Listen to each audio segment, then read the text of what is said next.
필쌤TV 구독자 여러분 안녕하십니까? 머니트레이너 필쌤입니다. 자, 오늘 이 시간에는 노후 준비를 방해하는 잘못된 고정관념이 있죠. 착각. 그 착각을 계속한다면 우리는 노후 준비를 제대로 할 수 없게 됩니다. 그 착각에 대해서 어떤 것들이 있는지 알아보도록 하겠습니다. 자, 첫 번째 착각은 말이죠. 인구가 급격히 감소할 것이다 라는 착각입니다. 통계청의 인구 예측 정보 2019년에 나온 자료를 보면 대한민국의 2039년, 그러니까 지금으로부터 한 15년 후가 되겠네요. 인구는 5,095만 명 정도로 예측을 했습니다. 그래서 15년 후에는 1.41%, 그러니까 생각보다 그렇게 많은 인구가 줄어들지 않는다. 주택을 보유하려고 하는 나이대가 30부터 70세라고 볼 수가 있습니다. 자, 이 나이대의 인구는 3,046만 명에서 2,766만 명 정도로 약 10.1% 정도가 줄어든다. 생각한 것보다 그렇게 인구가 많이 줄어들지 않는다라는 거죠. 그런데 주택 가격은 인구보다는 가구에 더 영향을 받는다라고 말씀드린 적이 있었습니다. 증가하는 가구 수, 그리고 지방 소멸의 문제, 이런 것들이 도시로 더 많은 사람들을 유입을 하면서 사실 생각보다는 도심에 사는 인구가 그렇게 줄어들지 않을 가능성이 많다라는 거죠. 자, 이 첫 번째 착각인 인구는 급격히 감소할 것이다 라는 것은 우리 노후 준비에 어떤 영향을 줄까요? 첫 번째는 주택 매각 문제가 있을 수 있습니다. 집을 언제 팔아야 할까? 그 문제. 두 번째는 노후 생활비를 계산하는 데도 문제가 될 수가 있겠죠. 그리고 유병장수라고 해서 요즘은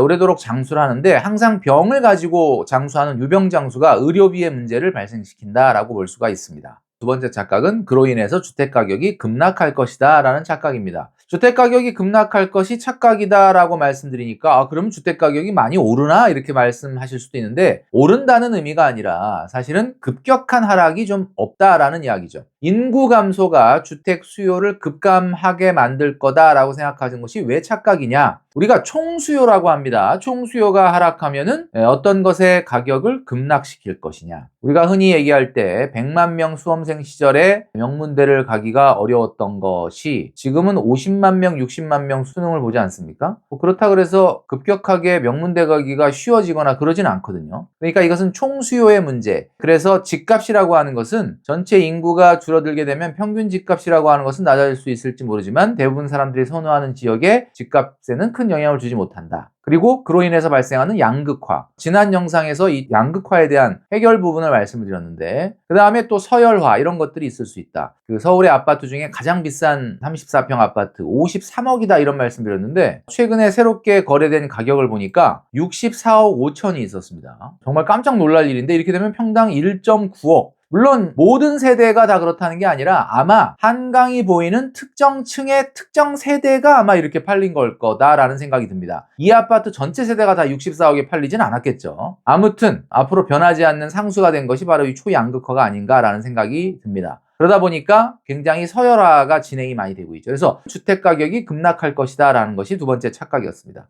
역시 주택 가격이 급락할 것이다 라는 착각은 주택 매각 문제라든지 또 투기적인 자산의 투자 문제라든지 그 다음에 임대용 부동산의 어떤 전환 문제라든지 이런 것들에 영향을 줄 수가 있다라는 거죠. 자, 세 번째 착각은 말이죠. 바로 생활비가 줄어들 것이다 라는 착각입니다. 우리가 노후 준비를 하면서 앞으로 생활비가 좀 줄어들 거라고 생각한다 라고 하면 굉장히 준비가 허술해질 가능성이 많다라는 거죠. 은퇴한 78세의 노부부, 며느리가 이렇게 질문했습니다. 어머니 한 달 생활비 얼마 들어가세요? 이렇게 물어봤습니다.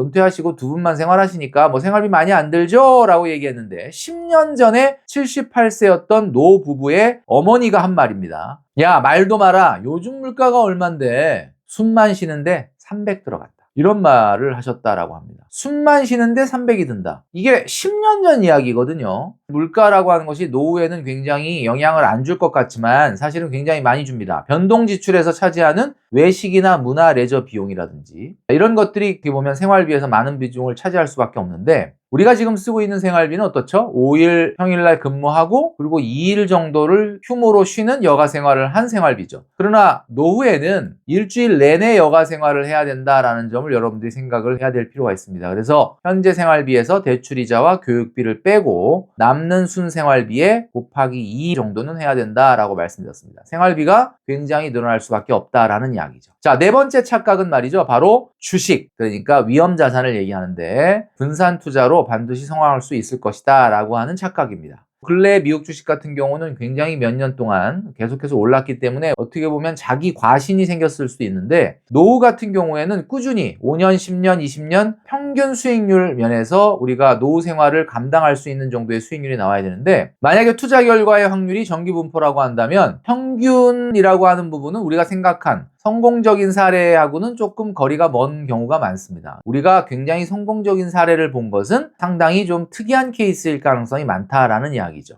주식을 공부하는 분들 중에는 펀더멘탈을 분석하는 분들이 있습니다. EPS, PBR, PER, ROE 이런 것들을 보게 되는데, 사실 이런 것들이 굉장히 최근에는 무의미해졌죠. 생수 한 병의 가격을 내용물이 무엇인지를 분석한다고 해서 생수 가격을 맞출 수가 없거든요. 편의점에서 생수 한 병 보통 1,000원 정도 하는데 1,000원밖에 안 하는 이유는 편의점이 여기저기 있기 때문이죠. 최근에 미국 주식이 굉장히 불장이었던 이유는 뭐냐? 원탑 경제. 미국 외에 미국과 같은 좋은 컨디션의 경제를 보여주고 있는 나라가 없기 때문입니다. 자, 그러니까 1,000원밖에 안 하는 생수라고 하더라도 이 생수를 사막에 가져간다면 어쩌면 10만 원, 20만 원을 받을 수도 있다. 생수를 분석한다고 해서 편의점의 생수의 가격을 맞출 수 있는 게 아니라, 사실은 생수를 둘러싸고 있는 환경이 어떻게 변하는가를 우리가 알아야 된다라는 거죠. 자, 5번째 착각은 물가가 다시 낮아질 것이다 라고 생각하는 착각입니다. 코로나 때 발생한 인플레이션이 금리 인상으로 인해서 잦아들고 이제는 물가가 좀 많이 낮아지지 않겠는가, 경기가 좀 침체가 오면 물가는 상대적으로 낮아지지 않겠는가, 이런 생각들을 많이 하시는 것 같습니다. 인플레이션의 문제가 끝나지 않는 이유는 인건비의 문제, 농업 생산성의 하락 문제, 그리고 최근에는 관세 전쟁, 환율 전쟁, 자유무역이라고 하는 것이 전 세계의 경제에서 굉장히 큰 역할을 했던 내용인데, 이것이 사라지고 있다라는 거죠. 이런 것들이 물가를 자극하기 때문에 인플레이션이라고 하는 것이 해결되지 않는다라는 겁니다.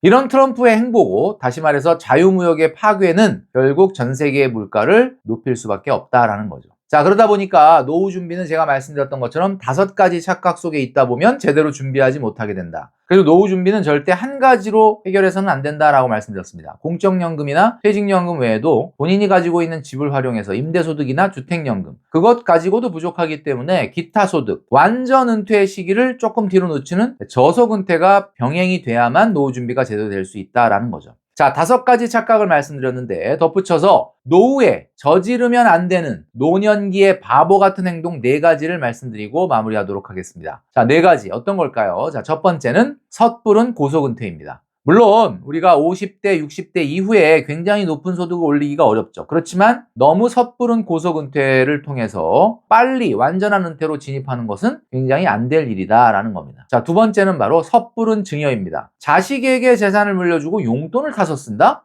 절대 안 될 일이죠. 섣부른 증여가 2번째로 바보 같은 짓이다. 3번째는 말이죠, 섣부른 황혼 육아입니다. 손주를 육아를 하는 그 노년에 노인들이 많아지고 있다라고 하는데, 물론 자녀들을 돕겠다라는 마음으로 하는 거겠지만, 중요한 것은 어느 정도의 경제적 보상이 주어질지 확실하게 하지 않으면서 그냥 무조건 봐주겠다라고 한다면 본인 생활도 없어지고 여러 가지로 어려워질 수밖에 없다라는 거죠. 자, 그 다음에 4번째는 바로 섣부른 주택 평형 확장입니다. 노년에 중심지에 좋은 아파트를 갖고 있었는데 나중에 손주들, 자식들 올 걸 대비해서 방이 더 있어야 된다라고 생각해서 외곽의 넓은 집으로 이사 가시는 그런 분들이 있는데, 자산 가치도 떨어질 뿐더러 굉장히 비용의 증가를 가져올 수 있다. 자, 그래서 이 4가지 행동은 절대 하면 안 되는 바보 같은 행동이다. 섣부른 고속은퇴, 섣부른 증여, 섣부른 황혼육아, 그리고 섣부른 주택 평형 확장이었습니다. 자, 오늘은 여러분들에게 노후 준비하는 데 있어서 착각하면 안 되는 5가지, 그리고 노년기에 절대 해서는 안 될 바보 같은 행동 4가지를 말씀드렸는데요. 우리 필쌤TV 구독하시는 여러분들도 오늘 말씀드렸던 내용들을 잘 참고하셔서 올바른 노후 준비를 하시는 여러분 되시기를 바라겠습니다.